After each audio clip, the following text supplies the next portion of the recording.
lah wa asyhadu anna Muhammadan abduhu wa rasuluh. Allahumma salli wa sallim ala sayyidina Muhammad wa ala ali sayyidina Muhammad amma ba'd.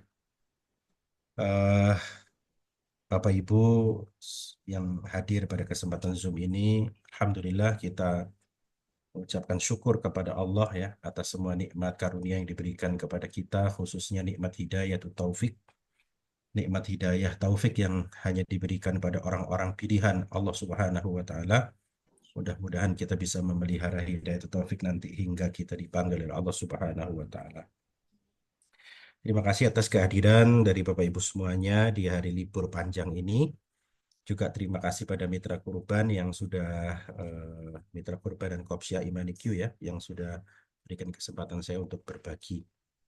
Saya sekedar sharing saja, jadi sama sekali tidak ada bermaksud untuk mengajari Bapak Ibu semuanya agar kita bisa lebih memiliki motivasi barangkali ya untuk bisa berkurban di tahun ini, insya Allah mudah-mudahan dimudahkan oleh Allah Subhanahu wa taala. Saya izin share screen ya, Mbak Lina.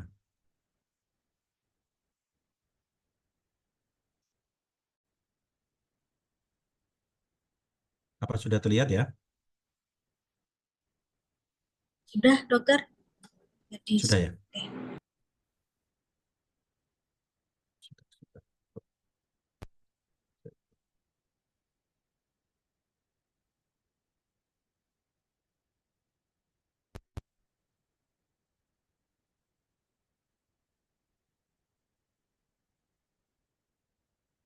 Ya.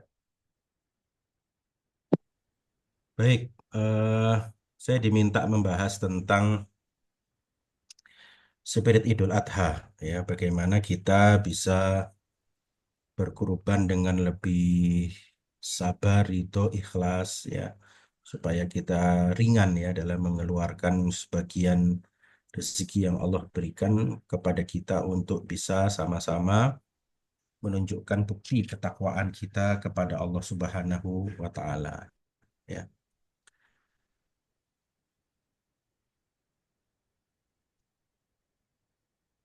Ini slide-nya tertutup nggak ya?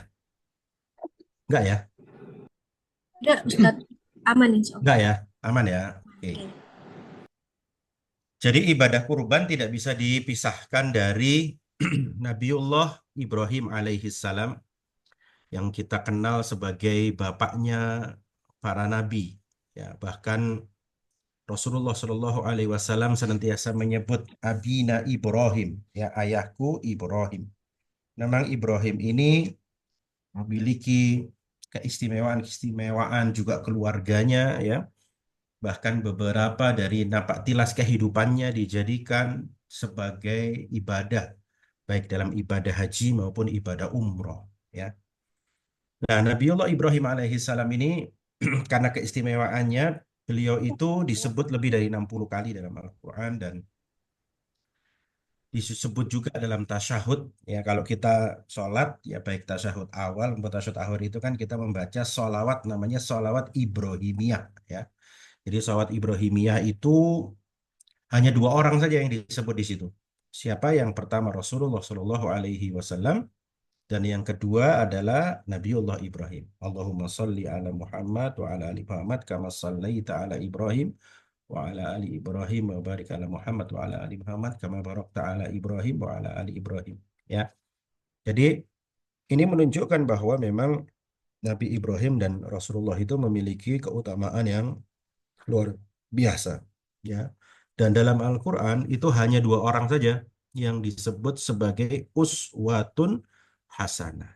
Ya, yaitu yang pertama Rasulullah yang sudah sering kita dengar ayatnya laqad kana lakum fi Rasulillahi uswatun hasanah ya. Al-ayah juga dalam surat Al-Mumtahanah ini Allah Subhanahu wa taala menyebut Nabiullah Ibrahim sebagai suri tauladan atau uswatun hasanah. Qad kanat lakum uswatun hasanatun fi Ibrahim walladzina ma'ahu. Ya, jadi sungguh telah ada suri tauladan bagimu pada Ibrahim dan orang-orang yang bersamanya.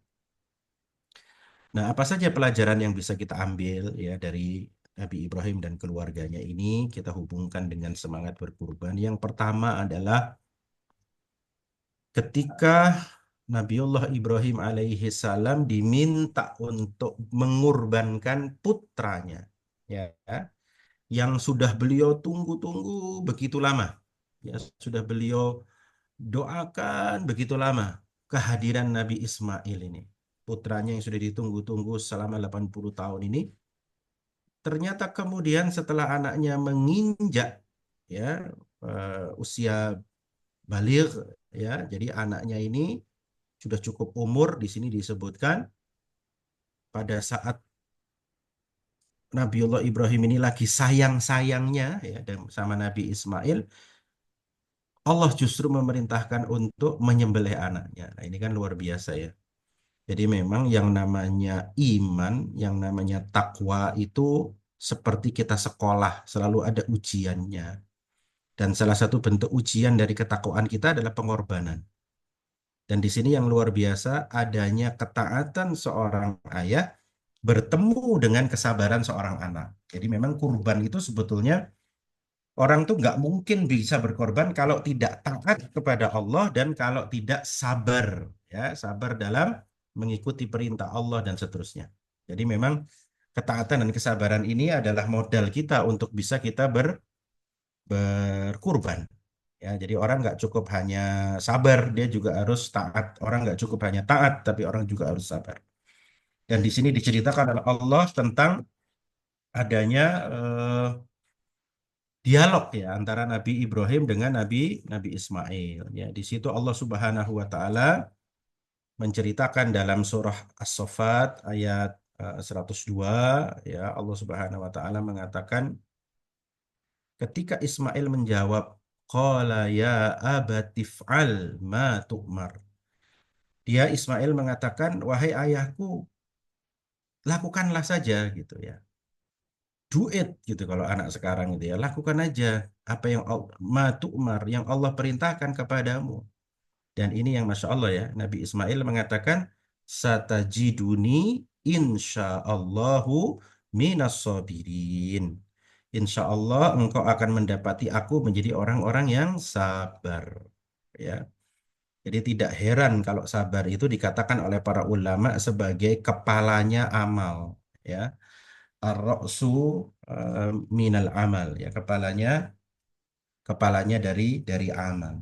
Ya, jadi ketika kita eh, beramal kepada Allah, misalnya berkurban gitu ya, maka sabar ini harus kita tanamkan dalam hati kita. Ya.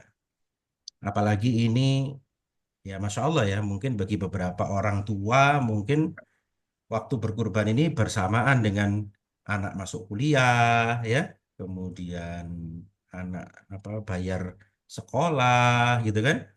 Tapi dengan kesabaran dan ketaatan ini, insya Allah Allah akan mudahkan kita untuk bisa berkurban, ya, seperti itu. Nah, kalau kita ambil pelajaran dari ayat tadi, sebetulnya yang dilakukan Nabi Ibrahim ini, beliau tidak dimintakan untuk menyembelih Ismail, karena pada akhirnya Ismail itu digantikan oleh domba. Ya, tapi apa yang sebetulnya diuji oleh Allah Subhanahu Wa Taala? Yang diuji adalah rasa memiliki, gitu ya. Rasa memiliki terhadap Ismail. Jadi yang Allah pingin Nabi Ibrahim disembelih oleh Nabi Ibrahim itu bukan Ismailnya sebetulnya. Tapi yang ingin Allah uji dari Nabi Ibrahim adalah rasa memilikinya ini loh, ya, terhadap Ismail. Karena Allah Subhanahu wa taala itu adalah kekasih yang paling tinggi dan Allah itu Maha Pencemburu. Dalam konteks saat ini barangkali rasa memiliki ini kita sebut dengan apa? Dengan ego, ya, dengan nafsu, rakus, bahkan hubbud dunia gitu ya. Jadi bukan menyembelih Ismail sebetulnya, tapi menyembelih apa? Rasa memiliki. Demikian juga dengan kita. Kita mungkin memiliki Ismail-Ismail dalam hidup kita, kan begitu ya.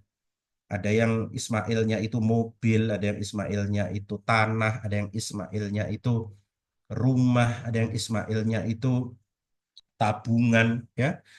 Ada yang Ismailnya itu emas, ada yang Ismailnya itu harta yang lain gitu.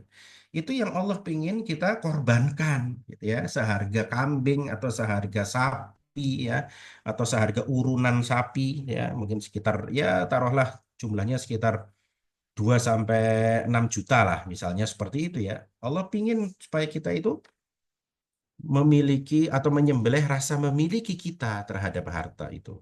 Ya, seperti itu. Nah, apa hikmahnya? Nah, ini penting. Kadang-kadang kita ini termotivasi itu kalau kita tahu hikmahnya ya. Hikmahnya adalah karena begini, yang membuat manusia menderita itu dan membuat manusia itu rusak, bermaksiat, dan seterusnya itu ternyata adalah hubbud dunia. Ini pangkal dari semua kerusakan. Hubbud dunia ra'su kulli khoti'atin. Ya.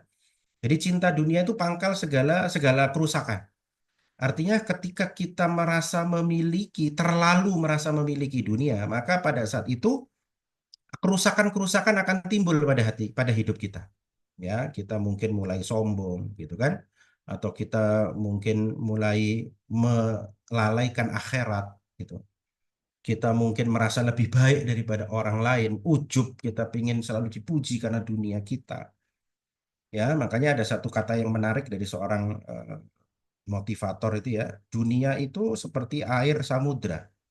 Selama airnya itu tidak masuk ke dalam kapal, kapal itu nggak akan tenggelam. Jadi hati kita tuh seperti kapal yang berlabuh di samudra yang luas. Kita boleh kok punya dunia itu seluas samudra, tapi jangan sampai air samudra itu masuk ke dalam kapal kita ya, maka kapal kita bisa karam gitu ya. Makanya Allah Subhanahu wa taala mengajarkan lewat Nabi Ibrahim, jangan sampai kecintaanmu pada anakmu itu membuat kamu tuh tenggelam gitu ya, sehingga kamu lupa dengan kecintaanmu kepada Allah Subhanahu wa taala. Ya, ini penting sekali kita jadikan sebagai pelajaran. Ada satu metafora bagus banget ya. Hidup itu seperti naik pesawat gitu. Ya. Jadi kalau kita naik pesawat, kita makin ke atas itu kan kita melihat dunia itu makin kecil ya. Nah, kira-kira gitu ya. Nah, iman juga begitu. Jadi ketika iman kita itu makin tinggi, maka kita akan merasa melihat dunia itu makin kecil. Dunia itu apa sih gitu kan? Bagi orang-orang yang iman dan takwanya tinggi itu mereka nggak akan banyak melekat kepada dunia. Dia mengejar dunia sebagai sebagai apa? Sebagai modal bagi akhirat, tidak untuk berbangga-bangga. Alhaakumut takatsur. Ya, berbangga-bangga, bermegah-megahan itu telah melalaikan kamu hatta zurtumul maqabir, sampai kamu nanti masuk ke dalam kubur kan gitu. Ya, seandainya dunia ini ya itu mulia, kenapa orang-orang jahat juga dikasih mulia, dikasih dunia? Kenapa orang-orang tidak beriman juga dikasih dunia? Ini membuktikan bahwa ternyata dunia itu bagi Allah nggak ada artinya kecuali dunia yang dikorbankan di jalan Allah, kecuali dunia yang digunakan untuk berjuang, berinfak, bersedekah, termasuk berkurban, itu yang bermanfaat. Jadi nggak ada gunanya sebetulnya Anda punya harta banyak tapi nggak berkurban, karena justru yang ditunggu oleh Allah Subhanahu Wa Taala adalah bagaimana kita mengorbankan dunia kita di jalan Allah dan dalam perintah-perintah Allah Subhanahu Wa Taala. Ya. Ini hikmah berikutnya dari sisi kesehatan. Ini saya ambil dari sumber-sumber terpercaya. Nanti bisa dicek di ChatGPT atau di Googling ya. Ada seorang dokter, beliau ini seorang profesor klinis dari University California San Francisco ya. Jadi beliau ini dokter terkenal sekali yang berhasil dengan metodenya. Dia ini sampai kemudian menjadi dokternya mantan Presiden Bill Clinton dan beberapa tokoh lain seperti Steve Jobs dan lainnya ya. Jadi beliau ini mengatakan bahwa illness itu artinya penyakit ya Bapak Ibu. Dan wellness atau kesehatan itu ya itu sebabnya tinggal dilingkari depannya gini. Nah, gini ya. Jadi illness itu sebabnya I, maksudnya ego. I itu saya, ego. Sedangkan wellness itu sebabnya we, ketika kita mau berbagi. We itu kami. Ya, kami kan berarti segala sesuatu itu kita berpikir tentang orang banyak, tentang kami gitu, bukan hanya tentang saya ya. Dan di buku ini dan banyak lagi jurnal-jurnal yang lain, beliau itu mengumpulkan 4 pilar orang itu kesehatan, terutama dari sisi kesehatan jantung. Karena beliau tuh banyak di Amerika itu ya, pasien-pasiennya beliau itu ketika mengikuti 4 pilar ini, masalah jantungnya itu bisa terkendali. Bahkan Bill Clinton itu juga begitu. Ya, jadi penyumbatan jantung itu bisa mengecil karena 4 pilar ini. Makan yang baik, bergerak, mengendalikan stres. Sama satu lagi nih yang menarik. Dia tuh mengatakan bahwa kita kalau mau sehat harus love more, harus harus banyak mencintai orang lain. Dalam artian itu maksudnya membantu orang lain. Kalau kita kurban ini kan kita berbagi dengan orang lain ya. Ternyata ketika orang itu makannya dijaga halalan thayyibah, dia bergerak, move more, dia mengelola stres. Kemudian dia banyak berderma, dia banyak membantu orang, dia banyak apa namanya memberikan sebagian hartanya untuk berderma, maka pada saat itu ya sebetulnya tubuh kita akan merespon dengan apa? Dengan kesehatan. Nah, ini hikmah. Kenapa hikmah ini saya tampilkan supaya kita lebih kuat lagi ya untuk bisa apa? Bisa meningkatkan kesehatan kita. Jadi jangan dikira bahwa kita berderma, bersedekah itu nggak ada hubungannya sama kesehatan. Bahkan Rasulullah mengatakan dawu marutukum bisodaqah. Obati sakitmu dengan sedekah. Ya. Oke. Ya. Nah, jadi intinya adalah sebetulnya kurban itu melepaskan apa? Kemelekatan. Dari apa? Dari apa-apa yang kita cintai. Ya, di sini kan dalam surat Ali Imran Allah Subhanahu wa taala berfirman, "Zuyyina lin-nasi hubbus syahawati minan nisa wal banin wal qanatiril muqantarati minadz dzahab wal fiddati wal khairil musawwamah wal an'ami wal harth." Dijadikan indah pada pandangan manusia kecintaan kepada apa yang diinginkan dari wanita, anak, harta, emas, perak, kuda pilihan, binatang ternak, sawah, ladang. Jadi kita itu memang memiliki ya kesukaan terhadap ini apa dunia gitu ya, wanita, anak-anak, harta. Harta itu di sini dirinci sama Allah, emas, perak, kuda, kalau sekarang mungkin kendaraan, mobil, binatang ternak, sawah, ladang. Dan kita diminta mengorbankan ya binatang ternak, mengorbankan uang kita untuk apa? Untuk membuktikan bahwa kita yakin bahwa kehidupan yang kita kejar itu bukan kehidupan dunia. Di sini Allah mengatakan apa? Dzalika mata'ul hayatid dunya. Itulah kesenangan hidup di dunia. Wallahu indahu husnul ma'ab. Ya, dan di sisi Allah lah tempat kembali yang baik.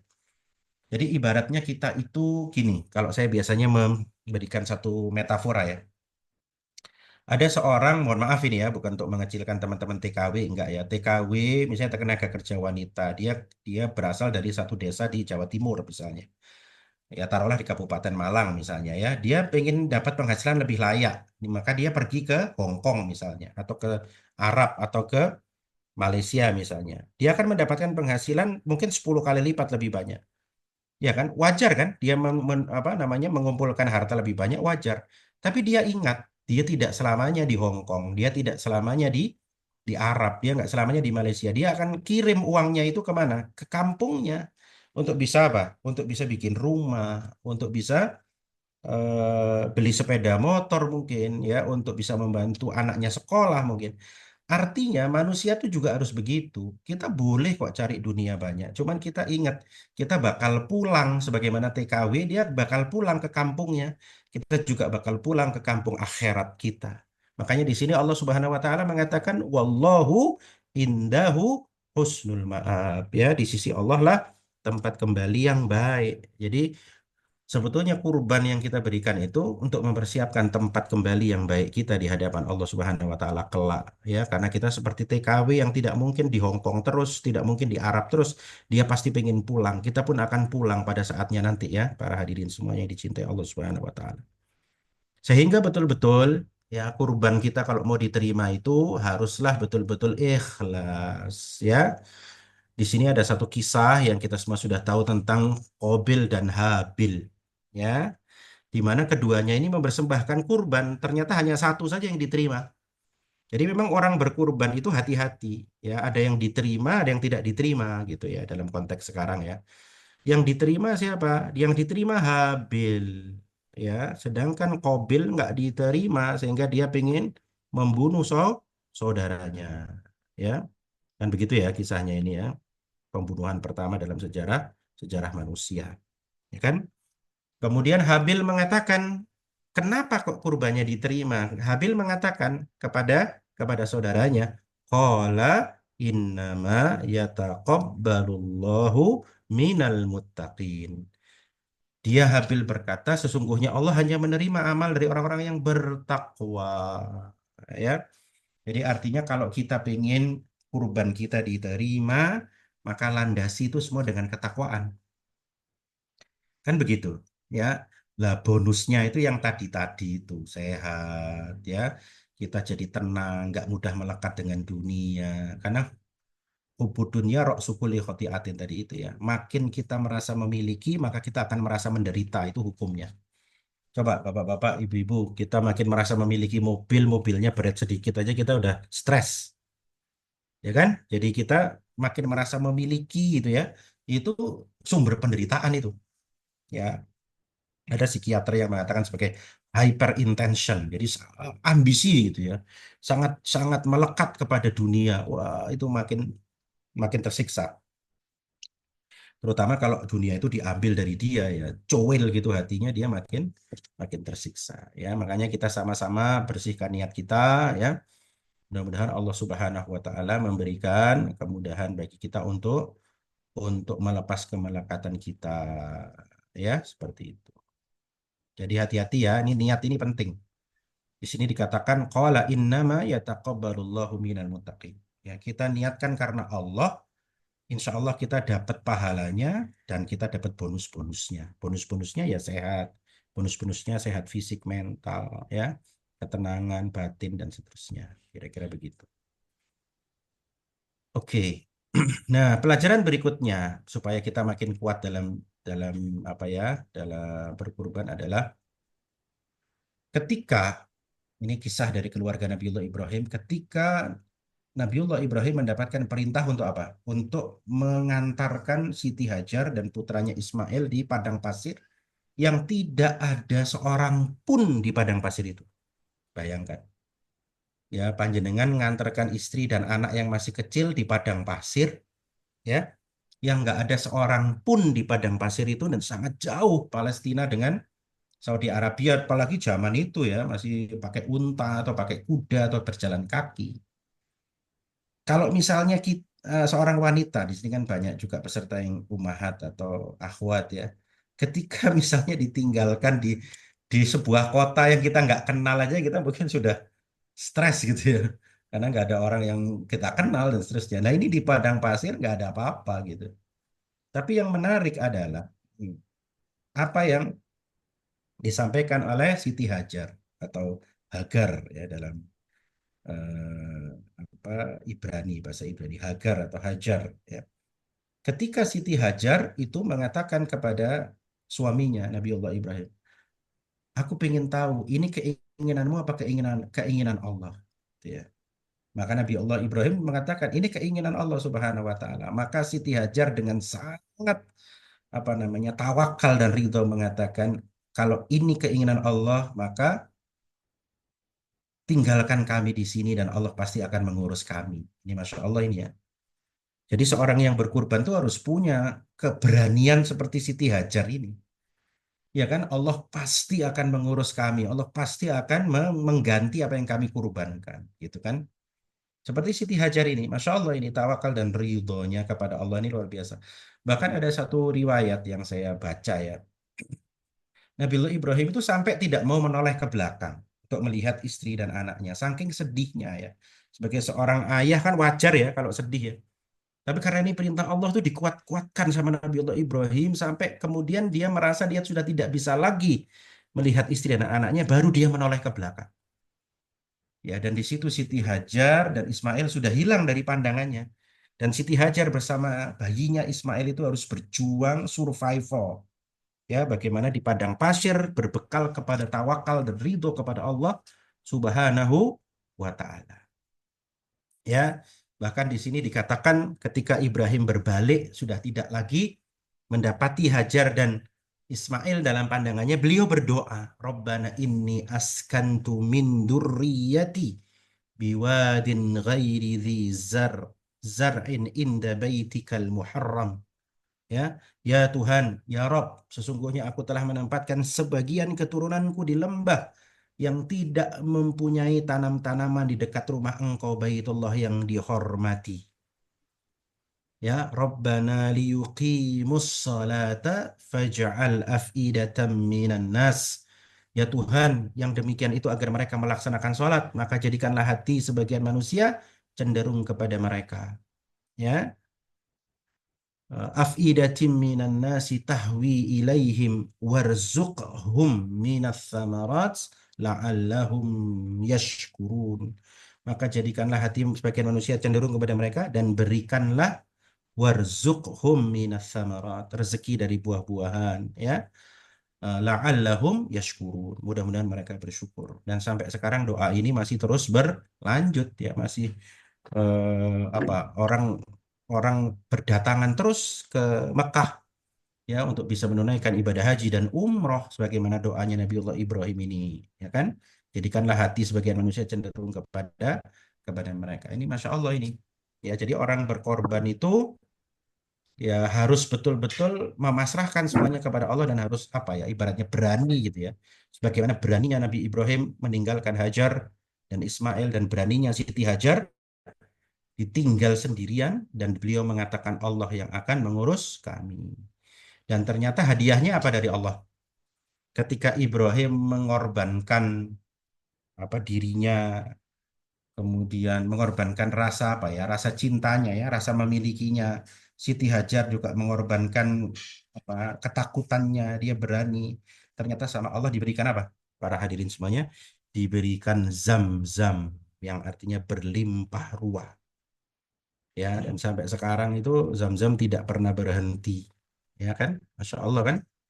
Jadi di sini dikatakan oleh Allah inna safa wal marwata min sya'airillah. Sesungguhnya safa dan marwah adalah sebagian dari syiar Allah Subhanahu wa taala. Ya, jadi memang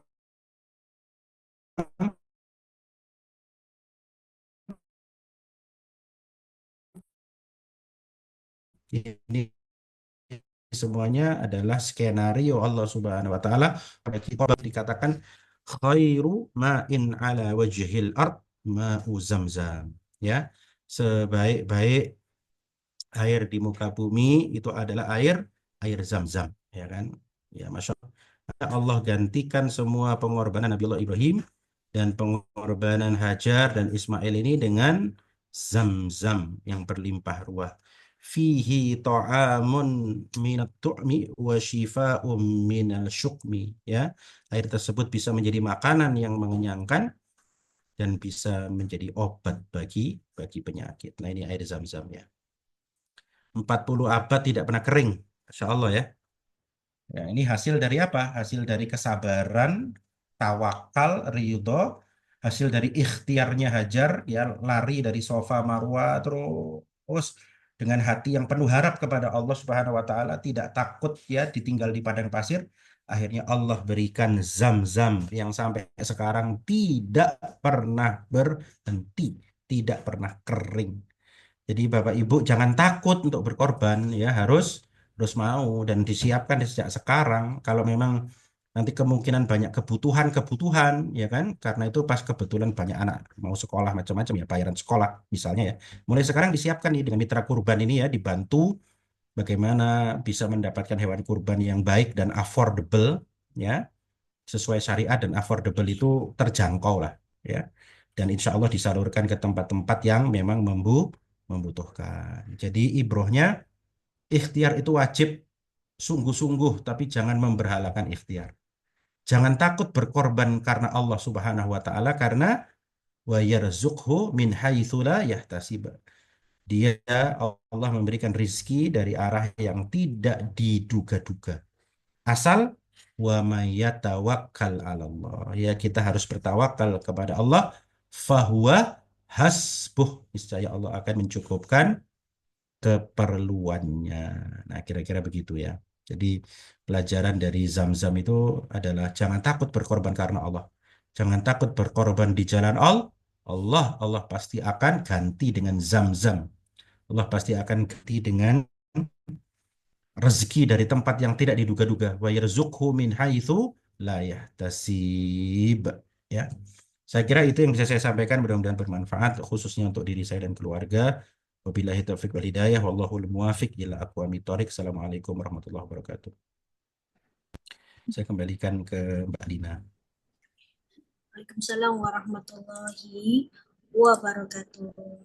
Insya Allah ya, materi yang eh, luar biasa terkait tentang motivasi bahwa eh, kenapa kita harus berkorban gitu ya, seperti kisah tadi ada Bunda Siti Hajar. Dan ini Masya Allah sudah banyak yang bertanya di kolom komentar, tetapi bagi Bapak Ibu yang ingin open mic atau mungkin ingin berdiskusi juga kami persilahkan di kolom komentar ataupun open mic. Baik Bapak Ibu sekalian, tadi juga ada juga disinggung ya dari Dr. Arif Alamsyah terkait kalau memang kita sedang banyak kebutuhan sehingga tidak memungkinkan, ya insya Allah ya dari mitra kurban.id ada kurban yang affordable ya katanya. Tentunya juga yang sudah sesuai syariat disalurkan di mitra terpercaya di 38 provinsi di Indonesia dan mancanegara. Insya Allah. Ini juga ada flash sale ya, kurban harga 1,6 jutaan aja. Ini sudah ada di kolom komentar. Bisa juga langsung klik dan langsung bisa transaksi. Insya Allah ini kurang 3 pekan lagi ya menuju Idul Kurban 1446 Hijriah. Saya izin reminder lagi, boleh juga untuk isi absensi pada acara pagi hari ini bagi Bapak Ibu sekalian. Nah, di mitrakurban.id tidak hanya ada program kurban, tetapi juga ada sedekah daging. Nih, ada mitra kita yang memiliki program sedekah daging yang karena mungkin nih Bapak Ibu belum bisa berkurban tahun ini, bisa juga mendapatkan hal yang sama di sedekah daging kurban, insya Allah. Kepoin aja di mitrakurban.id atau aplikasi Imaniku. Izin langsung di sesi tanya jawab ya Ustadz. Oke. Ini ada pertanyaan. Dari Monggo, Pak. Bapak atau Kak Fikri. Ustadz, apakah kurban kita akan diterima sedangkan dosa kita tuh banyak banget? Ya, langsung dijawab ini. Ya, langsung Ustadz. Ya, insya Allah kalau diterimanya amal itu kan tidak tergantung dosanya banyak atau tidak. Ya, jadi diterimanya amal itu syaratnya hanya dua. Pertama ikhlas, ya. Yang kedua adalah sesuai dengan tuntunan dari agama atau syariat, ya, sesuai dengan tuntunan dari Rasulullah Shallallahu Alaihi Wasallam. Jadi kalau selama kurbannya itu ikhlas, kemudian dalam berkurban itu mengikuti tuntunan Rasulullah, ya, hewan kurbannya, waktunya, ya, kemudian cara menyembelihnya, semuanya ya sesuai dengan syariat, maka insya Allah kurbannya akan diterima. Tidak peduli dosanya itu banyak atau sedikit. Bahkan kita berharap dengan kurban ini Allah Subhanahu wa taala berkenan ya untuk bisa menghapuskan dosa-dosa kita ya. Ya tentu tidak hanya kurban, menghapuskan dosa itu kan caranya banyak ya dengan beristighfar, dengan banyak mohon ampun, terutama di hari Arafah itu ya. Jadi di hari Arafah tanggal 9 Dzulhijjah itu saat jamaah haji itu sedang wukuf di Arafah, itu kan hari di mana Allah Subhanahu wa taala itu banyak sekali mengampuni hambanya. Seperti itu ya. Jadi ya kita tetap berusaha sebaik mungkin, kurban insya Allah akan diterima, ya tidak tergantung dari banyak tidaknya dosa, dan mudah-mudahan itu malah bisa menggugurkan sebagian dosa-dosa kita. Ya. Wallahu Amin. a'lam bishawab. Amin. Ini dari Kak Dwi Cahyo, Bismillah, semoga bisa kurban yang terbaik tahun ini. Amin. Nah ini Amin. bisa ikut ini, kita ada flash sale juga, dan tentunya ada voucher kurban ya bagi para peserta hari ini, bisa klaim di nomor admin ya, sudah tertera di kolom komentar. Insya Allah mudah-mudahan kita bisa kurban dengan yang terbaik tahun ini. Ini dari Kak Haikal. Seperti dengan haji atau umroh, apakah kurban juga termasuk panggilan dari Allah, Ustadz? Karena setiap mau berkurban selalu ada aja suatu hal yang terjadi yang tidak terduga sehingga akhirnya ketunda lagi. Ya, ya. Sebetulnya semua ibadah itu adalah hidayah ya dari Allah Subhanahu wa Ta'ala. Ya. Kenapa kok haji itu disebut panggilan? Karena memang kita harus berangkat untuk memenuhi panggilan kan. Maksudnya berangkat ke tanah suci gitu ya. Karena kan tempatnya hanya di Mekah dan di Madinah, ya. Lebih khusus lagi di Arafah. Dan itu di muka bumi hanya tempatnya hanya satu. Makanya kemudian disebut sebagai panggilan, ya. Datanglah kemari gitulah kira-kira diundang sama Allah. Sehingga jamaah haji itu disebut sebagai duyufullah, duyufur rahman, tamu-tamu Allah. Mungkin untuk kurban secara terminologi mungkin lebih tepatnya hidayah barangkali ya. Hidayah dari Allah Subhanahu wa taala karena kurban kan bisa di mana saja. Ya tidak harus haji yang memang dipanggil Allah untuk datang kan, naik pesawat ya dari tempat-tempat yang jauh, bahkan di ayat Al-Quran itu disebutkan dengan unta yang kurus gitu ya dari tempat-tempat yang jauh itu, makanya kemudian disebut sebagai panggilan. Bahkan talbiyah itu kan labbaik Allahumma labbaik itu, aku datang ini ya Allah memenuhi panggilanmu gitu. Tapi untuk kurban itu kan bisa di mana aja, nggak harus di Saudi, nggak harus di Padang Arafah ya, tidak harus di Mekah Madinah. Kurban dimanapun bisa, bahkan sekarang lewat apa tadi itu, mitra kurban ini kan bisa lewat, Mitrakurban.id. ya .id itu bisa lewat handphone tadi ya yang disampaikan oleh Dokter Sania tadi yang ada Iya, di Masya Allah. video awal tadi ya. Jadi mungkin lebih tepatnya hidayah barangkali, ini pendapat saya ya. Jadi kenapa kok nggak disebut panggilan itu karena memang agak berbeda konteksnya dengan jamaah haji yang tempatnya itu tertentu ya seperti itu. Mudah-mudahan kita semua dapat hidayah untuk bisa berani berkurban. Saya garis bawahi berani berkurban ya. Karena kadang-kadang manusia itu terlalu banyak pertimbangan. Kayak tadi itu kan Ibunda Hajar itu kan berani untuk ditinggal gitu ya.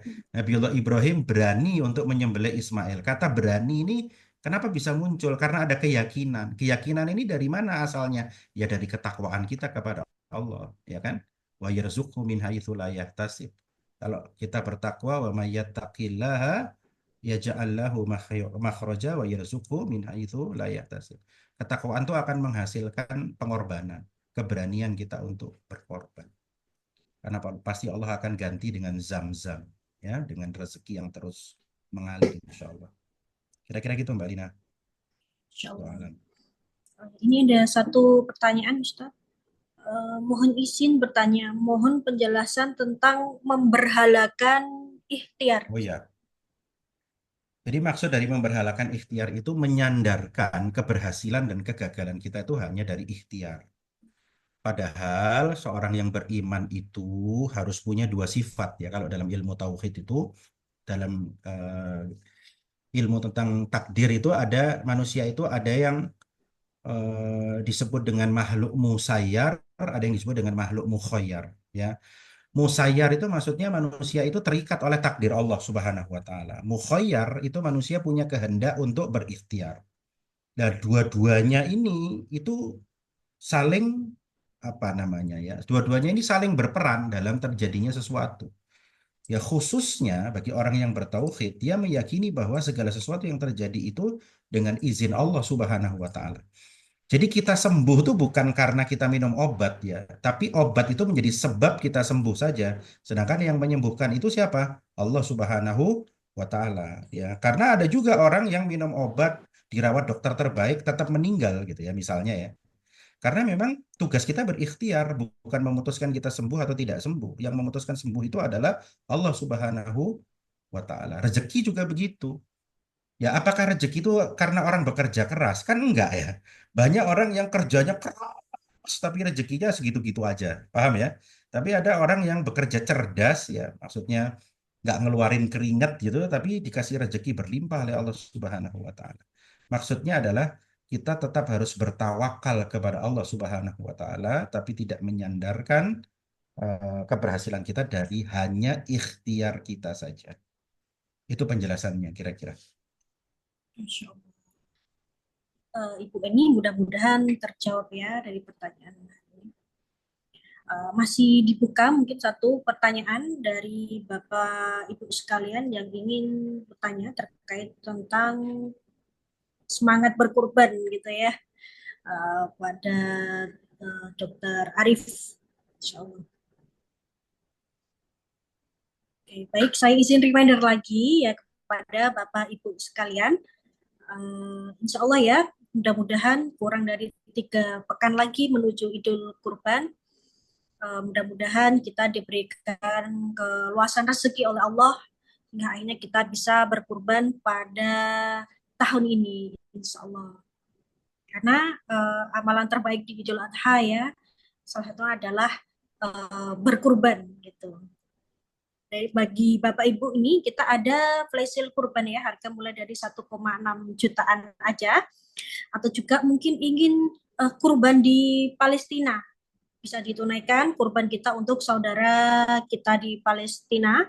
Ini bisa klik link di kolom komentar atau di aplikasi Imaniku. Mudah-mudahan dimudahkan ya untuk Bapak Ibu sekalian. Baik Ustadz, mungkin tadi pertanyaan terakhir dan mungkin ada closing statement dan semangat motivasi dari Ustadz sebelum acara ini berakhir. Ya, saya ingin menggarisbawahi sekali lagi bahwa berkurban itu membutuhkan keberanian ya untuk bisa menyisihkan sebagian rezeki ya untuk kita kurbankan di jalan Allah Subhanahu wa taala ya.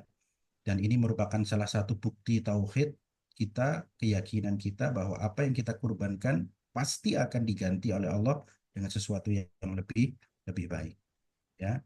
Insya Allah Allah akan mudahkan orang-orang ya yang memiliki mujahadah, kesungguhan ya untuk bisa berkorban.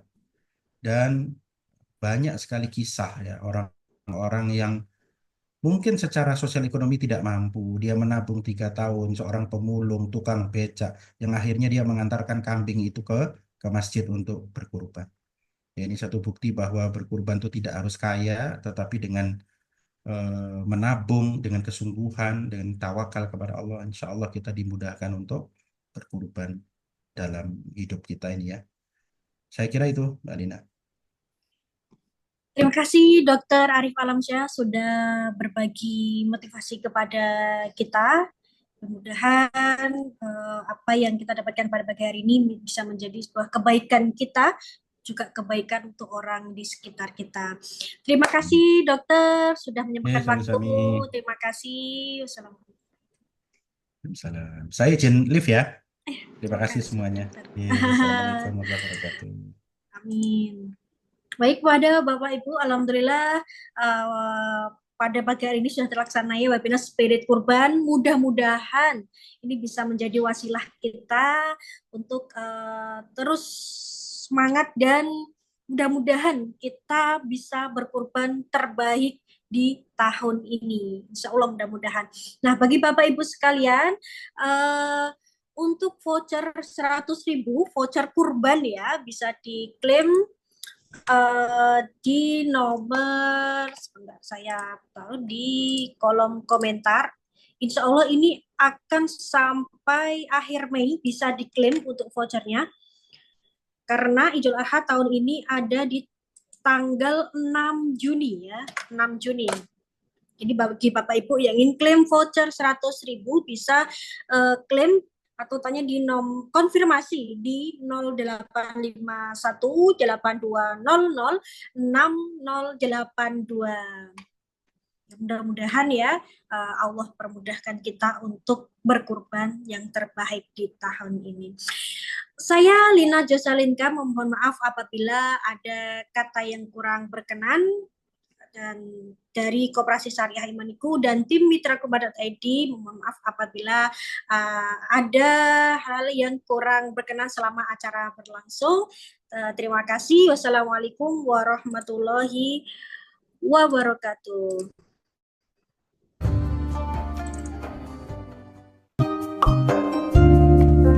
Saya, Dr. Sania, pengen sedikit cerita tentang link mitrakurban.id yang ketika kita klik linknya akan langsung terpampang banyak pilihan hewan kurban beserta speknya masing-masing. Dan kelebihannya di sini kerjasama dengan beberapa lembaga zakat. Asik kan tuh, hanya cuma duduk, kemudian pilih-pilih, dalam waktu singkat udah selesai deh urusan berkurban kita. Nah, tunggu apa lagi? Langsung cobain, klik link mitrakurban.id dan nikmatin kemudahannya. Kurban mudah, aman, dan banyak pilihan. Ya di Mitra Kurban aja.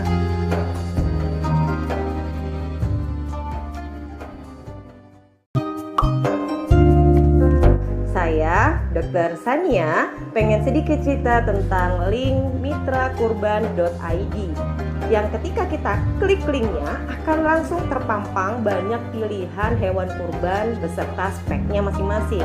Dan kelebihannya di sini kerjasama dengan beberapa lembaga zakat. Asik kan tuh, hanya cuma duduk, kemudian pilih-pilih, dalam waktu singkat udah selesai deh urusan berkurban kita. Nah, tunggu apa lagi? Langsung cobain, klik link mitrakurban.id dan nikmatin kemudahannya. Kurban mudah, aman, dan banyak pilihan. Ya di Mitra Kurban aja.